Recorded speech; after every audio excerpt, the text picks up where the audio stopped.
আজ আপনাদের সামনে উপস্থিত হয়েছি এক অতি তাৎপর্যপূর্ণ, ঐতিহাসিক ও ভবিষ্যৎ নির্ধারক মুহূর্তে। আর মাত্র একদিন পরেই সারা দেশে অনুষ্ঠিত হবে ত্রয়োদশ জাতীয় সংসদ নির্বাচন এবং তার সাথে জুলাই জাতীয় সনদের উপর গণভোট।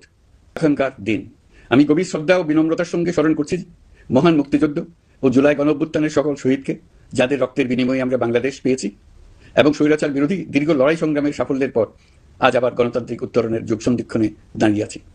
আপামর জনগণের, বিশেষ করে জুলাইয়ের যোদ্ধাদের আত্মত্যাগ ছাড়া এই নির্বাচন, এই গণভোট কোনোটিই সম্ভব হতো না।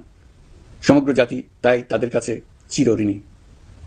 প্রত্যেক জাতির জীবনে এমন কিছু দিন আসে যার তাৎপর্য থাকে সুদূর প্রসারী, যেদিন নির্ধারিত হয় রাষ্ট্রের ভবিষ্যৎ দিক নির্দেশনা, গণতন্ত্রের চরিত্র এবং স্থায়িত্ব ও আগামী প্রজন্মের ভাগ্য। আগামী পরশু ঠিক তেমনি একটা দিন, যেদিন দুটি ভোট অনুষ্ঠিত হতে যাচ্ছে।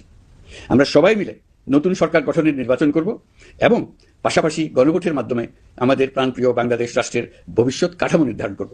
ইতিমধ্যে আনুষ্ঠানিক নির্বাচনী প্রচারণা শেষ হয়ে গেছে। এখন আমাদের সবার সিদ্ধান্ত নেওয়ার পালা। এই মুহূর্তে রাষ্ট্রের দায়িত্বপ্রাপ্ত একজন নাগরিক হিসেবে আপনাদের সঙ্গে কিছু গুরুত্বপূর্ণ কথা ভাগ করে নেওয়াকে আমি আমার নৈতিক ও সাংবিধানিক দায়িত্ব মনে করছি।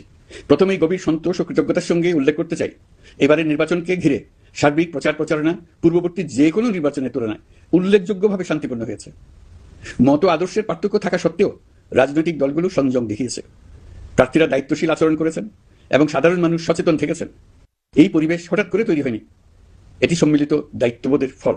এজন্য আমি আন্তরিক ধন্যবাদ জানাই দেশের সকল রাজনৈতিক দল, প্রতিদ্বন্দ্বী প্রার্থী, ভোটার, নির্বাচন কমিশন, নাগরিক সমাজের প্রতিনিধিবৃন্দ, গণমাধ্যম কর্মী এবং নির্বাচনের সাথে সংশ্লিষ্ট সকল আইনশৃঙ্খলা বাহিনী ও প্রশাসনের প্রতিটি সদস্যকে।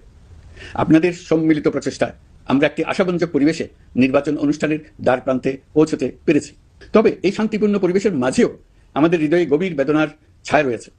নির্বাচনের তফসিল ঘোষণার পর এবং প্রচার